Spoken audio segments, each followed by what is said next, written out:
Ang worry mo, ito lang. Ginabit ko lang ang taong bayan. What if gagamitin ko si BP Sara? Yung may banta si BP Sara, bakit tahimik ka? Yan ang problema mo. You are being selective. Kasi kung kaalyado ninyo, worried ka kaagad. Pero kung hindi mo kaalyado, silent ka, tiklop yung bibig. Here's how I reconcile it. We're not members of the ICC. We never signed that treaty. We never joined it. And they somehow claim that they have a right nonetheless to go after non-treaty members and put heads of state and others in jail. We've long had quarrels with them, and we have lunatics and crazies involved in the ICC that are talking... Impeachment hearing, pero nag-mention siya ng minority majority. Yun ang kapalpakan ng mga tulfo eh. You say it's true or not, we feel We feel yung nakatutok sa amin, whether sabihin mong baril na nakatutok o sabihin mong kutsilyong or sword na nandyan sa liit Correct. nyo. Okay, magandang hapon po sa ating lahat dito sa Donmar TV. At una nating pag-uusapan ay itong sablay na ginawa nitong si Senator Gatchalian, no? May dinaramdam siya patungkol kay Senator Riza Hontiveros. Sablay na naman eh. Si Senator Gatchalian, nababalaka raw siya sa safety nitong si Hontiveros. Kasi lately, nagpalabas si Hontiveros ng balita na kung saan may threat raw sa kanyang buhay. Okay, ikaw na Hontiveros, may threat sa buhay mo. Okay. Trip niya yan eh, di ba? Trip niya yan. So, wala tayong magagawa dyan. Kasi sa akin naman, mamaya may ako dyan, may comment ako dyan sa may threat raw itong si Hontiveros kasi she is running for 2028. Parang ganun. Risa na, di ba? Risa na. Pero pagdating doon sa survey, pinaka-last. Risa na. Mamaya, pag-usapan natin yan kasi nababalaka si Gatchalian sa safety ni Hontiveros. Ewan ko ba? At heto po, ito yung pinaka-matindi nating pag-uusapan. Itong si Marco Rubio. Marco Rubio ng taga-Amerika. Binatikos ang ICC sa Maynila. Grabe. Ano na, BBM? Si Marco Rubio pa talaga bumatikos sa ICC sa Maynila. Mamaya, pag-usapan natin yan kasi may nakakuha ng video eh. Okay? Dati nang sinabi, ang Amerika ayaw ng ICC. Itong si BBM, makipagkaalyado doon sa Amerika, hindi ka ba nahiya na pinadala mo doon si former President Duterte sa ICC? And ang Amerika ayaw ng ICC. Di ba sablay? Sobrang sablay. Pahiya sila dito eh. Si Castro at si BBM pahiya dito na si Marco Rubio binatikos ang ICC sa Maynila. Okay? At last but not the least ay nagpalabas na ng video itong si Senator Alan Peter Cayetano sa mga updates sa nagaganap doon sa loob ng Senado, behind the camera. And sa usaping impeachment trial ni VP Sara at paano ang mga minority ginigipit ng administrasyon na ito. Grabe. Yan, pakinggan natin yan kasi si Senator Alan Peter Cayetano talagang no filter. Talagang kung ano ang mga nangyayari, sinasabi niya. Ayan, di ba? Pero bago ang lahat, bago natin simulan itong mga maiinit na balita natin ngayon, ay paki-like muna at saka paki-share sa mga nanonood ngayon sa Donmar TV. Okay? Importanteng mag-like and share para kakalat ito sa taong bayan. At sa mga first time dito sa aking channel, kung ngayon ka pa lang nanonood at kung nagugustuhan nyo ang ating vlogs, welcome kayo dito sa ating channel. Pindutin nyo ang subscribe button sa YouTube kasi wala pong bayad yan. Libre lang yan mag-subscribe kayo. At kapag nakasubscribe kayo sa akin, may libre pa kayo. Ibabati. Kung magko-comment kayo, ibabati ko yung pangalan nyo kung gusto nyo magpa-shoutout, di ba? Updated pa kayo sa ating mga trending na balita. Ayun, di ba? Pero, Well, abot BBM, yawa ka. Ano na si Yugog? Advertisement lang yan si Yugog. Babati mo na ako dito sa mga loyal na mga nanonood na viewers dito sa ating programa. Saturnina Ramos, good morning Donmar, watching from Zamboanga City. Ayan, sa mga kababayan natin dyan sa Zamboanga, I love you all. Ma'am Saturnina, maraming salamat. Berlita Kayanong, good morning Donmar, from Digos City, Davao del Sur. Ayan, sa mga kababayan natin dyan sa Digos City, Davao del Sur, good morning sa inyong lahat, o good afternoon man sa inyong lahat, o good evening man kung evening na ninyo makita itong video na ito. Ma'am Berlita Kayanong, thank you po, thank you. Julia Sugiyama, yung ating kaibigan, laging nanonood dito. Magandang umaga po, Sir Donmar TV. Magandang umaga rin sa iyo, Ma'am Julia, no? Kay ganda naman sa inyong mukha, hindi kagaya ni Liza Marcos. Maganda ito si Ma'am Julia eh. Si Liza Marcos parang ano 'yun eh. Okay. Vanji Alberio, good evening, watching from USA. Ayan, mga kababayan natin dyan sa Amerika. Vanji Alberio, shout out po sa inyo. Thank you for watching here sa Donmar TV. Good evening rin sa iyo, Ma'am Vanji. God bless you and your family. Ayan. Loret YT, magandang umaga Sir Donmar. Nanood po kami sa vlog mo habang nangangape. Ayan, nagkakape ako ngayon. Ayan, ang sarap ng kape. So, maraming salamat Ma'am Loret YT. Thank you. Enjoy lang kayo dyan while nagkakape kayo, naglalaba kayo, o anong ginagawa nyo, namamlansya ba kayo? Makinig kayo dito at meron pa kayong malalamang mga update sa ating mundo ng politika. Ayan. Okay? So, heto na po ang unang topic natin, na itong si Senator Gatchalian ay nababalaka siya na kung anong mangyari kay Hontiveros. Ito yung balita na bad trip ako dito sa balita na yan, no? Ito. Ay, nako. Itong mga politicians na ito. Makasarili talaga, di ba? Nababalaka sila sa sa safety ni Hontiveros. Pero nung panahon na si VP Sara nagmumura dahil may banta rin sa buhay niya, hindi sila worried. Di ba? Vice President yun ha. Ito, senador. Ang dami pang ayaw nito. Pero nung panahon na si VP Sara na may mga balita na may banta sa buhay si VP Sara, wala lang sa kanila. Yan ang sabi ko sa inyo. Kung pabor sa kanila, ayan, mag-iingay sila. Pero kung hindi pabor sa kanila, tiklop ang bibig nila. Mga gago rin eh. Binalita ito ng The Manila Times. Ayan, anong sabi? Manila, Philippines. Amid death threats being sent to Senator Riza Hontiveros, Senate President Sherwin Gatchalian said he is worried about her safety. So, nagpalabas po ng mensahe itong si Senator Riza Hontiveros na nakatanggap raw siya ng mga message na death threat. Okay? So siguro sinabi niya ito, kung saan niya siguro sinabi ito, sa mga authority siguro na nagre-report si Hontiveros na merong mga death threat siya, no? So nung narinig ito ni Senator Gatchalian, worried siya.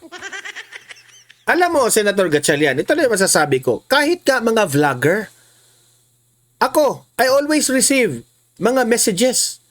Yung mga death threat na yan. Pero hindi ko pinapansin, hindi natin kilala yan. I mean, kung sa messenger, magme-message lang sila sa akin, wala namang mukha.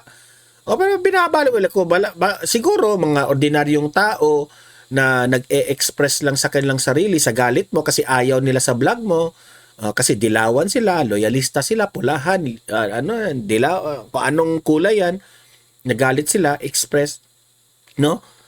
Pero binabaliwala ko lang. Pero ito, siya, siguro,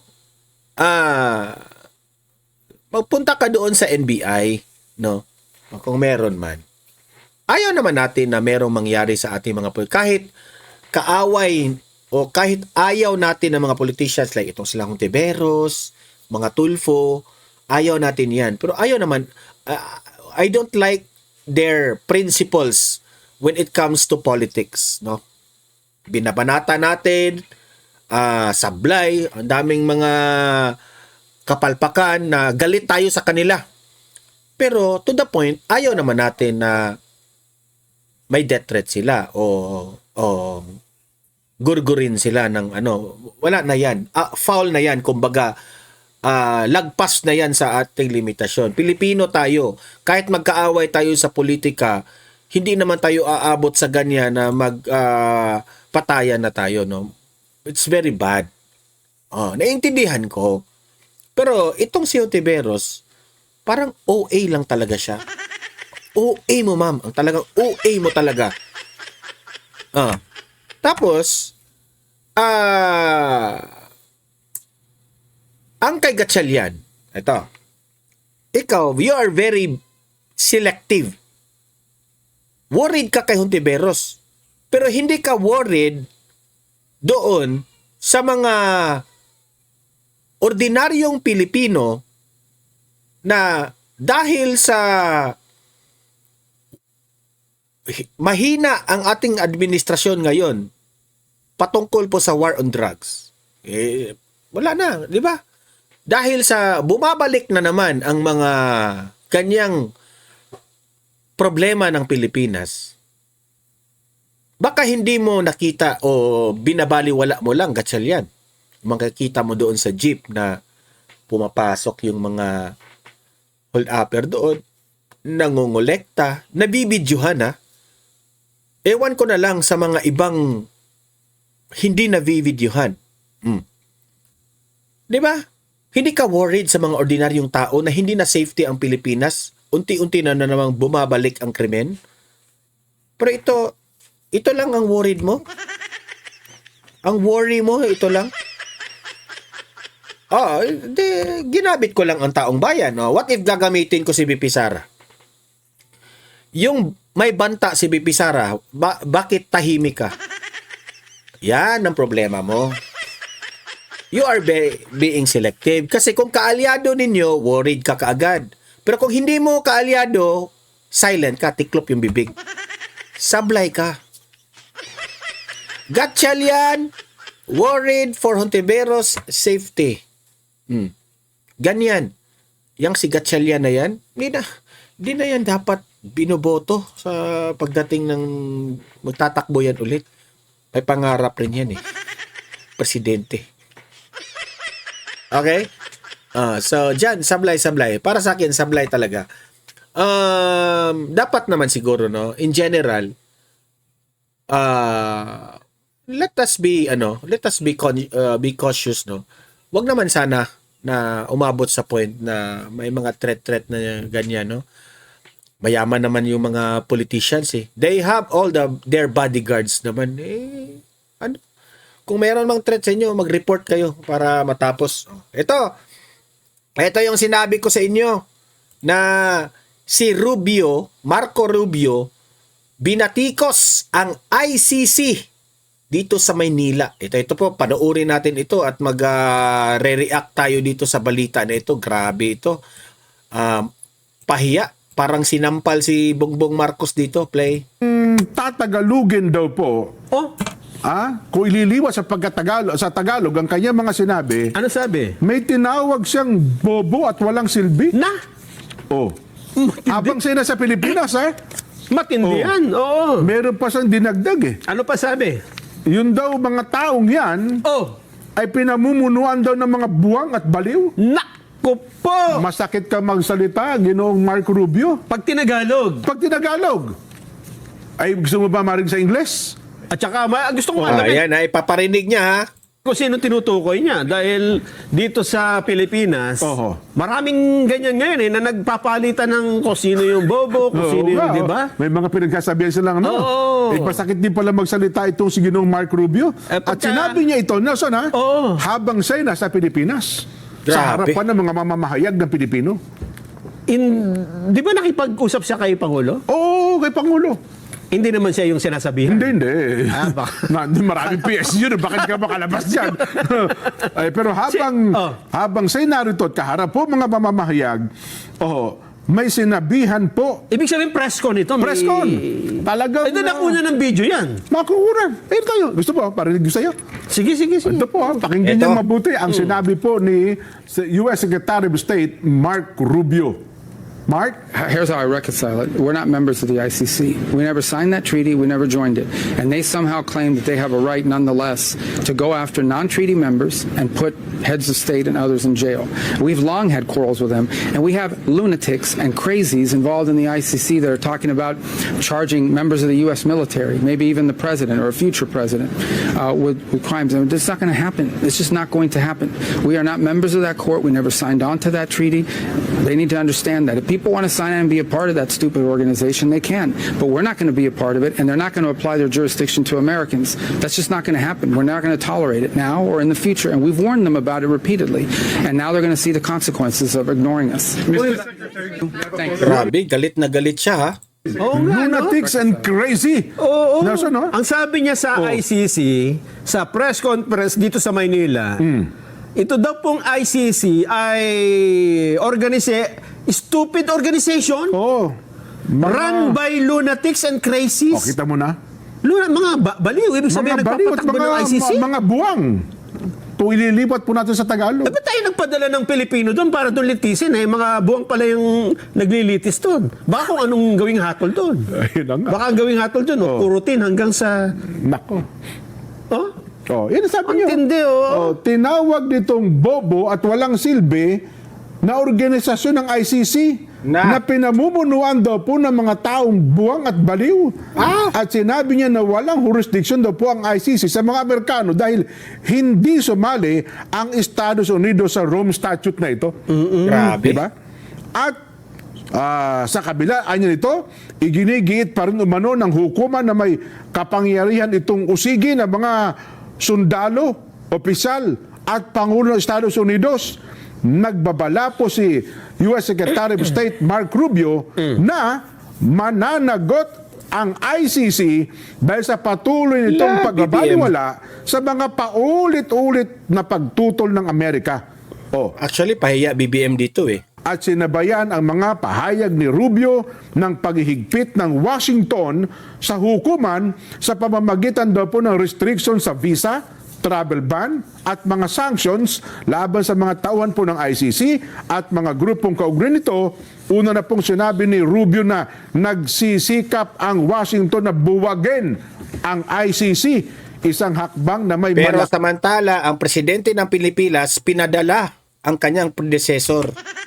Gagong BBM eh. malaking kahulugan sa Pilipinas matapos pong arestuhin ang dating Pangulong Rodrigo Duterte. Buwagin nyo na. Ang tagal naman eh. Yun na nga. Mabigat yung mga pahayag na ito ni US Secretary of State Mark Rubio. Pero nung siya pala humarap sa Pangulong Bongbong, mukhang hindi nila napag-usapan itong puntong ito. Mukhang hindi nga napag-usapan. Oo. Hindi nila kasi, alam naman natin, bagamat ang Pilipinas ay matagal na pong umalis dyan sa Rome Statute na ito, aminin man natin o hindi, ay patuloy po ang pakikipagtulungan ng Pilipinas. Totoo. Oo. Ang katunayan, naroon po ngayon sa dahig, sa ICC, ang dating Pangulong Rodrigo Duterte. At bukod dyan, Jen, ha? Oho. Nandun na yung Pangulo, di ba? Oo. Dating Pangulong Duterte. Oho. Hanggang ngayon, anong katunayan na hanggang ngayon ay nakikipag-cooperate pa tayo sa ICC? Nako. Si Senador Bato, hindi ko makalantad-lantad kasi inaaresto ninyo. Ipinatutupad Gamit ang natin. warrant ng ICC. Yes. Sapagkat sa anumang korte ng Pilipinas, wala po siyang warrant. Wala. Walang warrant po si Senador Bato de la Rosa. Oo. Ang warrant na hawak daw ng mga otoridad ay warrant na galing po sa ICC. Na nasa cellphone yata. Paano ngayon ito? Ano ngayon ang indirectly, ano ngayon ang mensahe nito sa mga opisyalis ng pamahalaan? Ibig sabihin, nakikipag-coordinate tayo at nakikipagtulungan sa mga baliw dyan. Sa mga lunatics and Oh, crazy. lunatic crazy. Oo. Hindi ba? Tama. Ayan. So, yun po ang video na yun, ha. Ako po, sa totoo lang, ako po talaga'y natatawa kay Bongbong Marcos. Kasi ang Amerika, kasi yan ang ano nila 'di ba kung maalala ninyo? Yan ang ipinagmamayabang ng mga dilawan, pulahan, sina BBM na kailangan nating makipag-kaibigan sa Amerika, dapat sumunod tayo sa mga sinasabi nila, 'di ba? Yan ang lagi nilang sinasabi. Pero tapos ngayon, ito, ang Amerika gustong i-dismantle itong ICC. Ngayon si BBM, ano na? Ha? Balita ko pa nga latest I hope it's true na mayroong balita na ang Amerika raw tinawagan ang Pilipinas na to withdraw support to the ICC, tapos inano raw ni BBM, kinancel raw ni BBM. Ang kapal ni BBM, kung totoo man yun, di ba?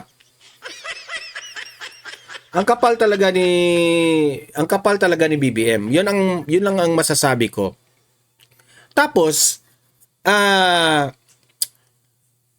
pahiya si BBM actually dito. Di ko lang alam kung anong sasabihin ni BBM at kung ano rin ang sasabihin ni Donald Trump dito. Okay? At least ma-realize ni Donald Trump, ganyan kabangag ang presidente ng Pilipinas. Di ba?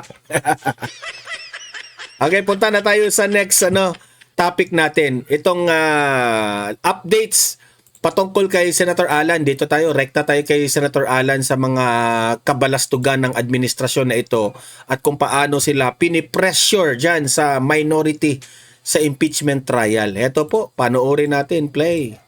Ang ating mga kapamilya, ang ating community, no? The third principle I want to share is that there is an enemy. So minsan sasabihin nyo, kaming mga politiko parating may enemy sa local, sa national, kami sa Senate nagbabangayan. Malungkot po ngayon kasi medyo nga napalalim yung bangayan, but somehow there's always a cycle na nagkakausap, someone wiser or cooler heads na nag-uusap kasi napaka-importante na may Senado. Tinamaan din ako nung sinabi nung ilan namin mga kasama na kung sino man ang tama, sino man mali, pero kung bangayan ng bangayan, baka may mag-take advantage at i-push ang charter change at ma-abolish ang Senate. So I'm not proposing na walang debate, but I do agree that we have to have ground rules para nga yung hindi lang yung imahe but yung trust sa Senado nandun, especially when the country is in crisis. But the principle I wanna say is that there is an enemy. It's a spiritual enemy. It's a fallen angel na ang sinabi sa Bible, he is there to steal, to lie, to cheat, to destroy. So I think steal, kill, and destroy yung nasa verse, di ba? But we also know that cheating, di ba, is deception, di ba? Mga tools ng demonyo yon. So hindi tama na sabihin yung kadebate o kalaban natin ay demonyo. So kung ikaw ay nasa kaliwa, hindi tama sabihin na demonyo yung kanan. Ikaw nasa kanan, hindi tama sabihin demonyo yung kaliwa. But just as there are heavenly influences, di ba? There are demonic influences. Ibig sabihin, ginagamit ng demonyo yung kanyang ideas para nga we will steal, cheat, and destroy or kill, di ba? Or lying, cheating, and stealing, di ba? Kasi hindi naman lahat pumapatay, di ba? Pero ang pagnanakaw, nakakapatay din. So although hindi mo direkto, that's why regardless on what side we are, di ba? Meron talagang bawat grupo, meron talagang anti-corruption stand. Ang hindi lang magkasundo kung paano i-implement to. So if we look at all of that, we should be able to come up with national aspiration. Pero kahit na meron tayong aspiration, ibig sabihin meron po tayong pangarap, may panaginip tayo bilang Pilipino. Kung wala to sa plano, medyo cliche na po to cliche na hindi na natin matandaan sino nagsabi. I'm sure kung i-google natin lalabas. But sabi nila, those who fail to plan to fail. Ulitin ko ano to cliche na. So ginamit to ng maraming tao na that those who fail to plan to fail. So kung sinabi ni Lord, may plano ako para sa inyo, He gives us knowledge, He gives us understanding, He gives us wisdom, He gives us talents, He gives us resources. Ang Pilipinas po, number one resource, siyempre ang Pilipino. Having said that, karagatan natin, bundok natin, farmlands natin, gold, silver, nickel, oil, natural gas, meron ang Pilipinas, di ba? Hina-harness pa lang natin. But what do we do with it? Do we plan? Or pumapayag ba tayo that the devil allows that stealing, cheating, killing, destroying happens to us, di ba? Killing dreams, for example, di ba? So, I want you to post kung may suggestions kayo na dapat pag-usapan natin sa kontrasona. Because trabaho ng minority leader sa Senado na magbigay ng the day after or at least the week after, I think nagkasundo kami sa Senate na Tuesday, anyone sa opposition, not necessarily minority kasi multi-party system tayo, so sometimes nasa majority ka pero opposition ka, ay pwede magbigay ng kontrasona. But I want to crowdsource it. Napakarami nyo na rin po na bahagi ng aking Facebook page. Anong mga dapat natin pag-usapan sa kontrasona? Of course, uulitin ko to sa Monday after the SONA kasi kailangan pakinggan natin yung SONA. But even without listening sa SONA, for example, taas ng presyo ng bilihin, di ba? Whether it's diesel or whether it's yung kuryente, marami pong nasashock na ang electricity bill nila ay 2,000, naging 2,800, 22,000, naging 30,000, 5,000, naging 6,500, apples to apples. Iba sinasabi, hindi kasi nag-aircon ka araw-araw dahil mainit, pero makikita mo naman kasi yung reading ng metro di ba? So apples to apples, mako-compare mo naman ito. So maaring yung iba sa inyo nagtatanong na, Sir, hindi nyo ba sasagutin yung allegations against you? Well, the allegations are general yung sinasabing may ghost sa Taguig, and we've checked, remember the national project. Kasi palpak rin itong si Lacson Yan ang banat niya ngayon kay Tano Are from the national government. Theoretically, dapat walang kilalaman ang senador, congressman dyan. But of course, nakita natin dyan sa Blue Ribbon Committee na may talagang conspiracy o nakikialam. Having said that, I do as a habit check as much as I can projects. And sa Taguig, iba-ibang grupo nag-check dyan. Barangay, city, but because nangyari nga itong scandal na to, ang pagkaalam ko, maraming national government officials na ang nag-check dyan. Especially in Metro Manila, kasi nga, for example, the Diskaya Group, di ba? Even sa Pasig, kung nasan ang unang nag-criticize sa kanila na si Mayor Vico, even sa Pasig ay may project sila. Even sa Baguio, where you have Mayor Magalong who's outspoken against corruption, has done much for our country in fighting corruption, meron din doon. So all over the country. That's why, nung unang lumabas to, sinabi ko, dapat imbestigahan itong lahat. So, in our preliminary investigations, wala kaming nakitang ghost. Yung mga nakita namin may problema, we reported it earlier. That's why no less than the top DPWH officials from the regional to the national level have inspected some of the projects na may problema, at hindi kami nagkulang na magsabing, eto, mali ang pagkagawa, eto, bakit ganito, eto, ang tagal-tagal na. Kasi nga, nadadaanan namin dahil tagarong kami, umiikot kami doon. And of course, for example, doon sa Lakeshore, every Christmas, hindi ko na malaman kung 15, 20, 30,000 a night ang tao dyan because we have a world-class Christmas lights park. And of course, throughout the year, we try to have projects that, kasi hindi naman lahat may pera para mag-mall So we're trying to have many other venues in Taguig na families can go to, communities, barkadas can go to for free. No, mga playground para yung parents kasama yung mga anak. So I continue to wait kung ano yung specific allegation and haharapin ko yan. But of course, yung nga, ang pakiusap ko, hindi tama na mag-single out at mas mabuti lahat ito. I'll stop there kasi nga we have naman time for that. I'll just remind everyone dito sa page ko that 2 weeks ago or last week, sabi ko na sa inyo, Monday to Wednesday, I try not to comment on other issues para nakafocus sa impeachment. As it is, marami na nagsasabing, eto mga senador na to, parang prosecution senator judges. Eto na mga senador na to, parang mga defense senator judges. So as it is, even if hindi natin pag-usapan yung ibang mga issues, may ganun na eh. So can you imagine if before the impeachment at lunchtime and after around dinner time, I will be talking about other important issues.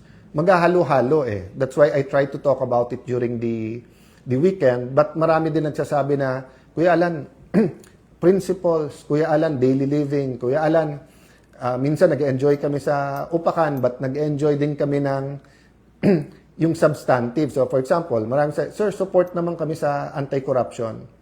At sana magtulong-tulong na lang kayo sa anti-corruption. Some mean it directly, some are sarcastic, yung magtulong-tulong. But ang point, marami pa rin nagre-reach out na, Sir, walang pantuition. Sir, 3 na yung tumulong sa amin sa medical assistance pero kulang pa rin. Sir, ang taas ng presyo ng kuryente at totoo ba na ang pagkain tataas pa? And then you have the businessmen and women, no? So, for example, restaurant owners, I've been talking to them.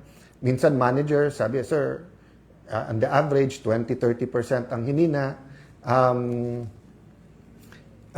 I talked to a friend who's an artist at kunikwento din niya na panay may kaya naman yung kanyang kliyente. Pero nakikita niya pagka yung sentiment, whether actually humihina negosyo or may sentiment lang na slowing down yung economy, slowing din daw sila pang gastos ng hindi mga essential. So, for example, sa kuryente, I know the DOE, I know the President, I know the Uplift Group is doing something about it, but it might be time for a EDCOM type of we have a PowerCom, but this is House and Senate. Hindi po ito with the private sector and with ERC and with everyone, no? Whether it's a weekend conference or it's a ad hoc committee that will meet for the next 6 months, hindi po sustainable na may mga area na brownout ng brownout, may mga area naman na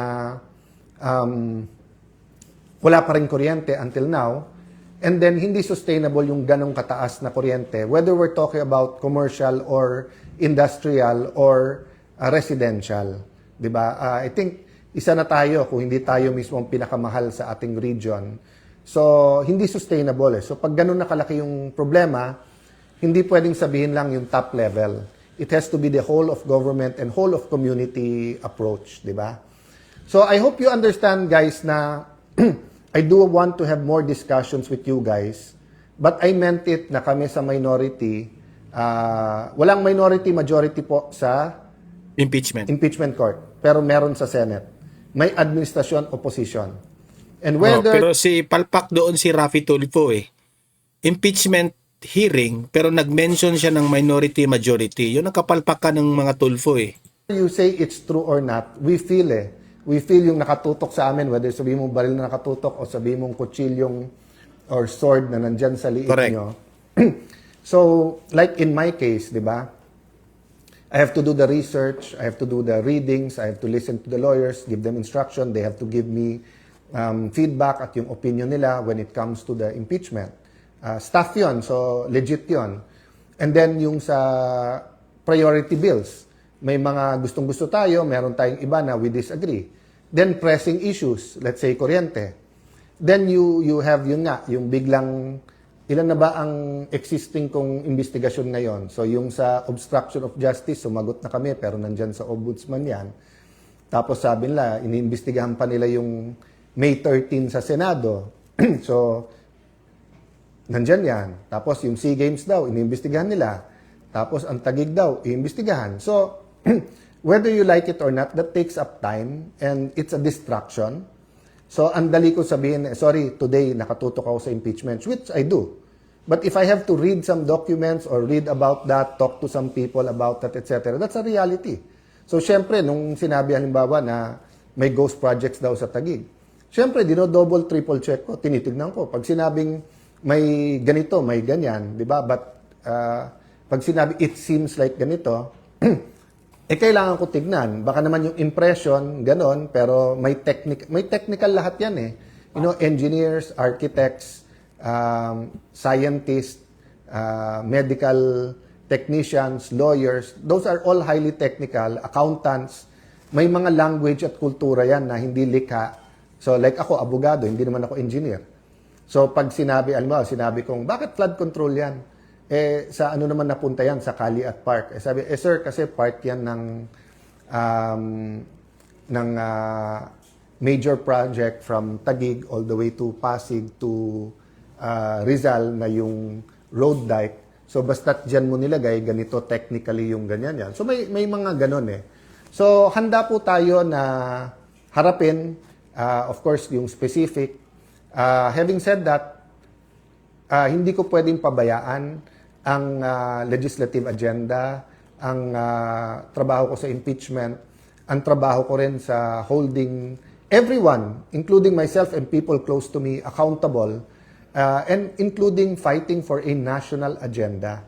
So let me close by saying, we all pray for a nation that is transformed. Hindi yung, madalas kong gamitin tong example na to, yung mga ka-age ko, dati ang sarap pumunta ng Clark at Subic, kung mahilig, nung araw, parang Magnolia at saka yung pag tinawag namin dati, dirty ice cream. Hindi dahil madumi, pero kasi sa bawat kanto-kanto yun, at sa kalye binibenta yung ice cream at masarap yun, nilalagay pa sa tinapay, so ice cream sandwich. Later on, nagkaroon ng Coney Island ice cream. Pero dati talagang Magnolia lang. So, ang point ko, ngayon napakarami na. So, napakaraming options na sa lahat ng atin mga kailangan gawin at atupagin or bigyan ng pansin, di ba? So, some people will say, sir, sana naman more on health. Ayan, bago na yung secretary. Ilan tawag tayo na palitan na ang secretary at so I really have high hopes that the new secretary will do major reforms and will really lay the foundation for better health services and care, no? So I do believe in giving people benefit of the doubt, giving them a chance kahit na hindi ko sila kapanalig sa politika, for example, but in the case of the health secretary, little info, but I really wish him the best at sana talagang walang politika sa DOH at maayos to, no? But going back to the point I was making, kailangan natin bumalik sa isang sistema na pwede tayong magdebate, pero kumbaga hindi parang patayan, di ba? So, God bless you. It's Friday afternoon. May event kami tomorrow. It's really talking about the nation, the spiritual side. So, the example I was giving pala, is that if you go to Clark and Subic, not only do you have the burgers na masarap, but pag sinabi doon stop, kahit na walang stoplight, kahit walang CCTV, kahit na walang traffic, stop talaga. O, pag sinabing no right turn, walang sumisingit na right turn. Pag sinabing 30 kilometers an hour yung takbo, sinusunod. Ang problema, paglabas mo sa Clark at Subic, hindi na naman sinusunod yung batas. So sabi ko, may change, walang transformation. So pagpasok mo sa loob ng Clark at Subic, ikaw ay driver na hindi sumusunod sa traffic, bigla kang susunod. Pero because walang transformation, paglabas mo, balik sa dati. But yung mga tumira doon, for whatever reason, doon nagtrabaho, kinuha nung American bases as a subcontract, whatever, after a few months, after a few years, kahit lumabas ka ng Clark at Subic, susunod ka kasi nag-transform. So, yun po ang paghamon sa atin. Ano po ang aspiration as a nation? Ano ang national agenda? But how do we have this change that becomes transformation?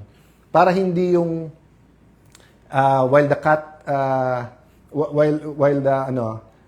cat is away, the mouse will play. So, nangyayari sa atin, pag walang bantay, bahala na. Pero pag may bantay, susunod tayo. Dapat, kahit walang nakatingin, yun pa rin yung tama yung ating ginagawa. So, tomorrow may activity kami about nation building, transforming the nation. Update ko kayo tomorrow. God bless you. Good night po. Ayan, so yun po ang update kay Senator Alan Peter Cayetano. Akseptahan natin, 'di ba, na hindi po maganda ang sitwasyon nila sa Senado diyan sa impeachment hearing, especially dito sa minority. Pinipressure sila pero hindi sila napipressure. Hindi kagaya ng majority ang halik sa puwet ng administrasyon. So, yun lang po, no? Libre kayong mag-comment, mag-react sa inyong opinion. At aabangan natin yan sa comment section, babasahin natin. Paki-like, paki-share itong video na ito sa mga nanonood. Sa mga hindi pa nakasubscribe, subscribe na po kayo. See you in my next video. Have a great day, have a great night. God bless po sa ating lahat. Mabuhay ang Pilipinas and God save the Philippines. Bye-bye.